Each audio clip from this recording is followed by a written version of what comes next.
Hello everyone, this is Untold Force, and today in the VKB workshop, I'm going to be showing you how to use VKB device config to send virtual toe brakes from your Gladiator NXT or EVO with Space Combat Grip to the VKB T-Rudders. So if I may, I'm going to just pull up a picture here. So what we're going to be doing in summary is I'm going to be using this mini throttle here on the base as your brake axis. Now you could configure this to pretty much any axis that you want on here. You could configure it to your mini stick, you could configure it to your main X and Y axes, but I'm going to use the mini throttle just because it's a nice convenient way of applying a very specific amount of braking pressure. So that's what we're going to do that, and we're going to send it to the VKB T-Rudders. One of the common, probably the most common question or complaint about them is that they don't have toe brakes. Toe brakes are little axes that stick out that are usually affected by a person's toes. You'll usually use your toes to activate them, and that allows you to apply different brakes on the left or the right side. Many high-end rudder pedals, $600, $700 rudder pedals have toe brakes, but the VKB T-Rudders don't. It's not a problem because the steps that we're going to follow today are going to give you virtual toe brakes that will act pretty well. They're going to be really good. And if you get used to it, you will find that you can control small aircraft. You can control aircraft that do not have nose wheel steering. That means that the only way in some cases to turn your aircraft on the ground is to apply different brake pressure to the left or to the right side. So let's dive right in. All you're going to need are, well, of course, you need your T-Rudders. You need your Gladiator. I'm just using the Space Combat Grip because that's what most people have. You can have any grip on here. It doesn't matter. In fact, if you only have a base and have no grips whatsoever, you could even do it with that. I have an extra base left over, and I could use that as my brake lever. Kind of cool. Also, the higher end MCGU grip from VKB has a brake lever that right here, but that also only works with the Gunfighter series. I already did a video on that, so if you're interested in that, check out the channel and you can see how that works. But we're going to use this little lever that's going to control your brakes combined with your rudder pedals. So first we have VKB device config, VKB dev config. If you have VKB devices, you probably already have this installed somewhere on your computer or downloaded. It's not actually an app that you have to install. Fun fact. You can just run it from anywhere. You could even run it from a thumb drive, USB thumb drive. But what we're going to start, I defaulted both the T-Rudder pedal and the Gladiator EVO with Space Combat Grip. That means that it's brand new stock configuration. I just pressed the default button. I went through the configuration, and I also went through the calibration. So if you haven't done that, you probably should. Always a good idea to do that. But I'm going to assume that you've already done those steps so far. If you don't know how to do that, check out the other videos from me, or check out the videos on the VKB Sim YouTube channel here, and you can learn how to do that very quickly. So first step that we're going to go to is we're going to go to our T-Rudder. Just going to click that and go to the global tab at the bottom. And then I'm going to go to the external tab here. And I'm going to check this little box that says virtual bus over USB. Then I'm going to go to the action tab here and click set. If this is a lot for you, you can rewatch it and slow it down a little bit. I know that there's a lot of things going on. This software is extremely complicated and extremely powerful. So don't be afraid if you feel a little intimidated right now, if you haven't gotten into it. Next thing we're going to go to is your Gladiator EVO or Gladiator NXT, doesn't matter. Again, it's going to be the global tab, external, and then click the virtual bus over USB. Click action, click set. Then the next thing we're going to do is open the software called VKB Link. And I will provide a link in the description below so you can find this. I just downloaded it. So this is a brand new, fresh copy of it. I'm running VKB Link version 0.7.5. Maybe there's different versions available by the time you watch this video. I don't know, but the principle of it is that you will select a source for your game controller. And what it does is it will take those inputs from the source and redirect them to the target. It's kind of like a little repeater, if you're familiar with that. So what we're going to do is we're going to use the source. If you click here, click the drop down, and I'm going to select my Gladiator EVO as the source. And as the target, I'm going to click the target box, and then I'm going to select the T-Rudder. Notice how there are green with a little flashing yellow here and there. If you do not have a green light, you likely didn't check the virtual bus over USB box. So make sure you check that and set that in VKB dev config. And if you've set many times in VKB dev config, it is possible that when you check these little drop-down boxes, you'll have multiple copies of your controllers, in which case you just close the software out and open it back up again. And if you open it back up again, well, you should only have one copy of that, of each controller. So to start VKB Link, we're going to click the start button here. And that means that it's now active. You'll have to run this every time you want to use it in Flight Simulator or in DCS or IL2 or whatever program you're using. If you want to use your virtual toe brakes, virtual differential brakes, you'll need to run this program. Keep that in mind. All right, the next step is that we're going to figure out what axis we are going to export from the Gladiator EVO. And we can always do this by click the axis button, and I'm going to move my mini throttle up and down, and that's axis Z, which I think I may already have checked as external. Do I have it? No. Okay, good. So what we're going to do is find that axis Z is going to be the fourth axis here. And notice how I went to profile and then axes. And on the right-hand side, you have a bunch of options. And I know this is kind of confusing, but in this case, on the top side, I'm looking at logical axes. On the bottom, I'm clicking physical axes. If you want to change these things around, you can always click something like that to switch to response curves. But we need to be under the physical axes tab on the right.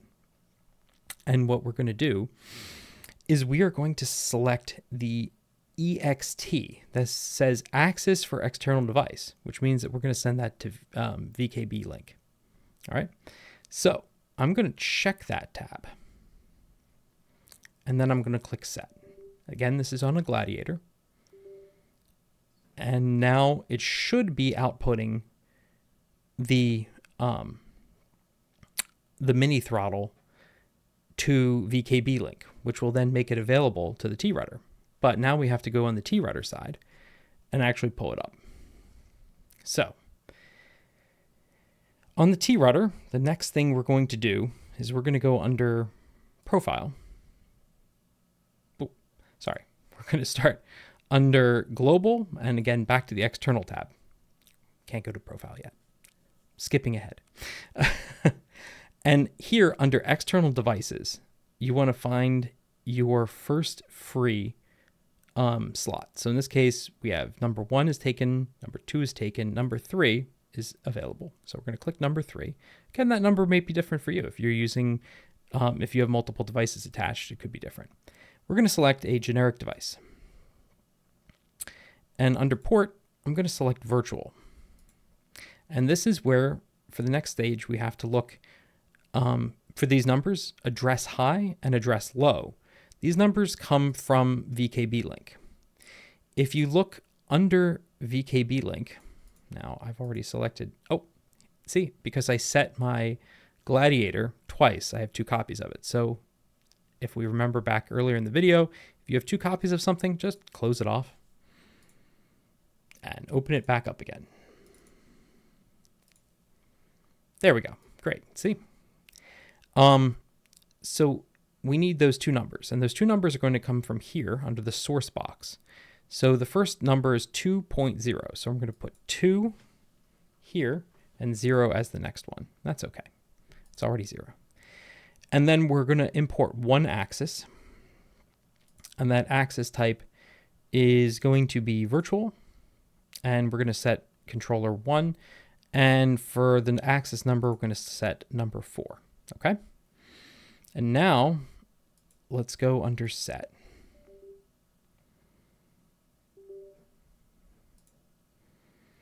And this is where we should be getting the input from the other controller, the other device. But if we click the test tab and go under axes, we won't be able to see it at this point because the axis is not visible. It's also not really calibrated, so that's another problem. But I'm going to go under profile, axes, and I'm going to turn on the visibility for axis number 4, just for now, so we can see what's going on. Going to set again, go back to the test tab, and now this should look like an uncalibrated device. Really, it won't give us anything.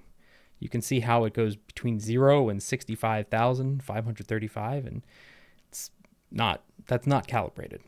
So the next stage that we're going to go to is we're going to go back to profile, axes. And remember, this was axis number 4.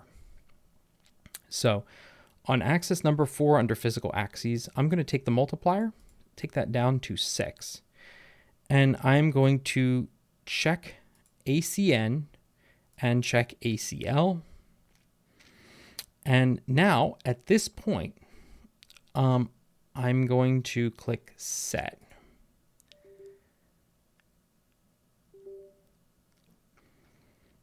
And before we calibrate this is very important, go to your Gladiator. Let me see if I can pull up the picture again. Here we go. So go to your Gladiator and take this mini throttle and put it in the top position. So rotate it all the way up. I just did that. Basically not where it is right now. You want the little tab to be all the way at the top. Okay. And now let's click Start Calibration. And I'm just going to click the Axis tab, and I'm going to go all the way one side and the other on the actual rudder pedals. So I'm moving my rudder pedals all the way to the left and right. And now I'm going to move my Gladiator mini throttle all the way from the bottom to the top. Several times, nice and smooth, just like that. And now I'm going to click End Calibration. And now, if we go to Axes under Test for your T-Rudder, you'll notice that your mini throttle will work. So I'm giving it just a bit of brake. I'm going to increase it to about halfway. See, that's about halfway braking. This is all the way. I'm going to go all the way to 100% braking. So now you have precision braking control. And to watch how toe brakes work, I'm going to leave it here at 100%, but now I'm going to adjust the actual rudder. So I'm going to apply just a bit of rudder on each side. So this is just going and applying a bit of rudder. Notice how now the brake axis responds as well as the rudder axis. So if I apply a little bit of rudder, and if I go all the way over, if I give 100% in one direction of the rudder, that means that my brakes are going to be 100% active only on one half of the plane. And same thing goes for the other way. So I'm going to lift up the brakes, I'm going to lift up the rudder so it's in the neutral center position. Now I'm going to go all the way. This is me going all the way left with my rudder pedals. And now I'm going to go back to center. And now I'm going to go back right. Now, this isn't too impressive if you've gone and bound your brakes to a digital button, because that gives you 100% braking. What is impressive is what if you don't want 100% of your brakes applied? What if you have a nose wheel aircraft and it's going to nose over? What if you only want about, let's say, 33% 30 to 40% of your brakes. So I'm going to set my brakes to 30 to 40% and notice how our brakes now will only go to maximum of 40% and our steering is still working perfectly. So this is really the incredible part about it.